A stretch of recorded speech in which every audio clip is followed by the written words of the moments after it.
Et concernant le gouvernement bruxellois, il prolonge les mesures sanitaires jusqu'au 14 octobre en vue de l'extension du Covid Safety Kit désormais programmée au 15 octobre prochain. Le gouvernement bruxellois a décidé de prolonger les actuelles mesures sanitaires jusqu'au 14 octobre et apporte quelques précisions sur les mesures en place après cette date. Le gouvernement bruxellois annonce que les mesures sanitaires en place pour contrer l'épidémie de Covid-19 depuis le 30 août dernier sont désormais prolongées jusqu'au 14 août inclus. Pour rappel, les mesures en place sont les suivantes. Dans l'ORECA et pour les activités ORECA professionnelles, lors de réunions privées, les tables doivent être distantes d'1,50 m. Tous les clients doivent être assis avec 8 personnes maximum par table. Le niveau sonore doit rester limité à 80 décibels en intérieur et le port du masque est obligatoire lors des déplacements en intérieur. Pour les offices, cérémonies, mariages, funérailles, l'assistance peut être de maximum 20 personnes en intérieur et 400 personnes en extérieur avec port du masque et distanciation sociale. Des exceptions sont possibles après autorisation des autorités communales. Pour le télétravail, il reste toujours recommandé tant que possible et pour l'obligation du port du masque et de la distanciation sociale en intérieur et lors de rassemblements en extérieur jusqu'à 400 personnes, l'obligation du port du masque est valable pour des rassemblements jusqu'à 200 personnes en intérieur et 400 personnes en extérieur. Au-delà de ces seuils, ce sont les règles fixées par l'arrêté ministériel fédéral qui s'appliquent. Pour le port du masque reste obligatoire dans les transports en commun, les commerces et les métiers de contact. Ainsi, pour le Covid Safety Kit, il sera d'application dès le 15 octobre. Dès le 15 octobre, ces restrictions sanitaires seront levées dans les secteurs concernés par le Covid Safety Kit. Ces secteurs devront donc désormais ouvrir leurs portes aux personnes en possession d'un Covid Safety Kit délivré en cas de vaccination complète ou d'un test PCR négatif ou d'un certificat de rétablissement. Pour rappel, les secteurs concernés sont les cafés et restaurants, sauf en terrasse, les centres de sport et de fitness, sauf pour le sport en extérieur en dessous de 200 personnes, et pour les foires commerciales et congrès, ainsi que les établissements du secteur culturel, récréatif et festif, les établissements de soins résidentiels pour personnes vulnérables et les hôtels au niveau de leur activité de foires et de congrès. Toutefois, une mesure est levée. Dès ce vendredi 1er octobre, les magasins de nuit, les événements et l'ORECA ne sont plus contraints de fermer à 1 h du matin, comme c'est le cas aujourd'hui. Cette suppression fait suite à la décision de réouverture des discothèques. Dès le 1er octobre, les discothèques pourront enfin rouvrir, mais l'entrée sera conditionnée à la présence d'un Covid Safety Kit valide. Les événements de plus de 50 personnes en intérieur et de plus de 200 personnes en extérieur seront aussi autorisés seulement avec un Covid Safety Kit à l'entrée également.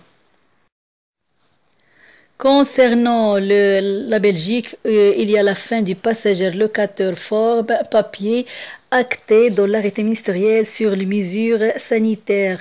L'arrêté ministériel reprenant les mesures sanitaires décidées par le comité de concertation du 17 septembre dernier vient d'être publié au Moniteur belge, annonce mardi la ministre de l'Intérieur Annelie Verlinden. Le comité de concertation a décidé de proposer le formulaire de localisation des passagers uniquement sur support électronique à partir du 1er octobre et de supprimer la possibilité de remplir et d'envoyer ce PLF sur papier, certes avec la possibilité d'imprimer ensuite le code QR reçu. Peut-on ainsi lire dans l'arrêté? Un certain nombre de mesures d'encadrement seront toutefois prévues dans l'assistance aux passagers par le transporteur pour remplir le PLF électronique et ont imprimé le code QR ainsi qu'une période de transition de 14 jours, ajoute le texte. Par ailleurs, les voyageurs qui n'ont pas la nationalité des pays de l'Union européenne ou de l'espace Schengen et qui ont leur résidence principale dans un pays tiers ne figurant pas sur la liste des pays sûrs ne peuvent effectuer un voyage non essentiel à destination de la Belgique que s'ils sont en possession d'un certificat de vaccination. Il est en outre désormais explicitement prévu que les personnes jusqu'à l'âge de 17 ans accomplis non vaccinées peuvent voyager avec un accompagnateur qui est lui en possession d'un certificat de vaccination. Dès l'âge de 12 ans, ces mineurs doivent toutefois être en possession d'un certificat de test ou de rétablissement. Cette mesure entrera en vigueur au moment de la publication au Moniteur belge, précise l'arrêté. Pour le reste, le texte confirme ce qui avait été annoncé en matière du port du masque, de discothèques, de grands événements et encore d'aération obligatoire avec une période transitoire de moins 3 mois. Et pour la société Deloitte souhaite recruter 1500 nouveaux collaborateurs en Belgique dans les prochains mois, a annoncé mercredi le bureau de consultance.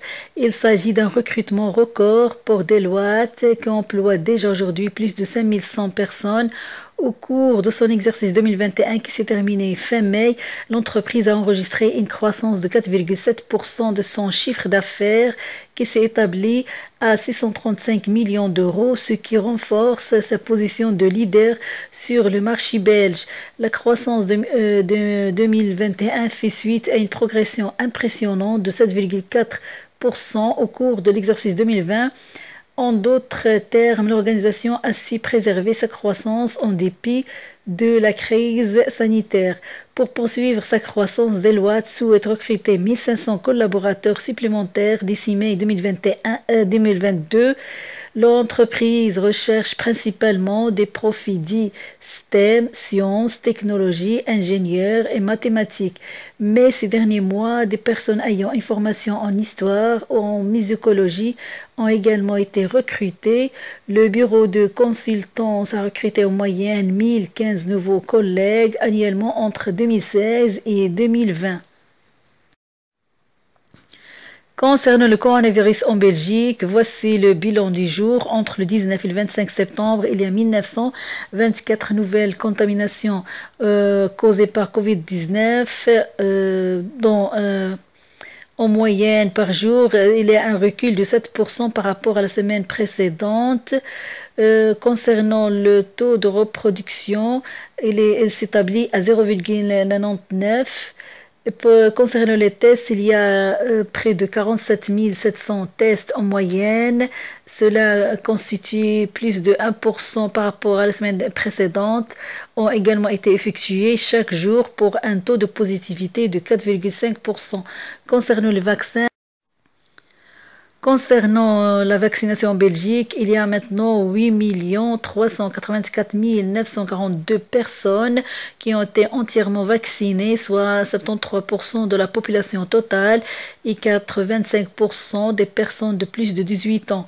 Concernant l'hospitalisation, nouvelle hospitalisation, 53,7 par jour entre le 22 et le 28 septembre, ce qui représente une diminution de 6%. Et le total des patients qui occupent les lits à l'hôpital par des patients Covid, on a 702 patients Covid jusqu'à maintenant et ça représente une augmentation de 3%, dont 207 en soins intensifs. Pour les sorties, il y a 58,6 en moyenne sur les 7 derniers jours. Pour les décès, entre le 19 et le 25 septembre, les 7 personnes sont décédées par jour en moyenne des suites de virus. Cela représente une augmentation de 11% par rapport à la semaine précédente. Et pour le ministre de la Santé fédéral, Frank Vanderbroek, la vaccination obligatoire du personnel soignant s'impose face aux chiffres. Le ministre fédéral de la Santé publique, Frank Vanderbroek, demande explicitement aux directions des institutions de soins de poursuivre leur sensibilisation en faveur de la vaccination contre le Covid-19, indique-t-il en réaction à une étude. Selon le Centre fédéral d'expertise des soins de santé, les employés des catégories d'âge les plus jeunes, 18 ans 34 ans et 35 ans 44 ans, représentent 2 tiers du personnel de soins non vacciné. Les résultats révèlent aussi que la couverture vaccinale dans toutes les régions est plus élevée dans les hôpitaux que dans les maisons de repos et les maisons de repos et de soins. Il existe aussi d'importantes différences entre institutions, observe Frank Vanderbroek. Dès lors, dire que l'approche de la direction des institutions n'a pas d'impact sur le taux de vaccination, comme on l'entend parfois, n'est donc pas juste. La façon dont les institutions s'y prennent fait donc bien une différence. Je demande donc explicitement aux directions des institutions de soins qu'elles poursuivent leur sensibilisation. Le travail paye. On a vu dans certaines institutions des chiffres augmenter de façon significative après plusieurs sensibilisations de la direction. Donc, les efforts portent leurs fruits. La vaccination obligatoire du personnel soignant s'impose au-delà du travail de sensibilisation. Le ministre confirme que, à ses yeux, la vaccination obligatoire du personnel soignant s'impose. J'attends les 5 avis que j'ai demandés dans les prochains jours. Un groupe de travail se penche sur les aspects juridiques et la concertation avec les partenaires sociaux est en cours. J'espère que nous pourrons encore ficeler ce dossier essentiel avant la fin de l'année. Toutefois, les différences entre institutions montrent qu'il n'y a pas de raison à ce qu'elles attendent pour entreprendre des actions avant que l'obligation intervienne.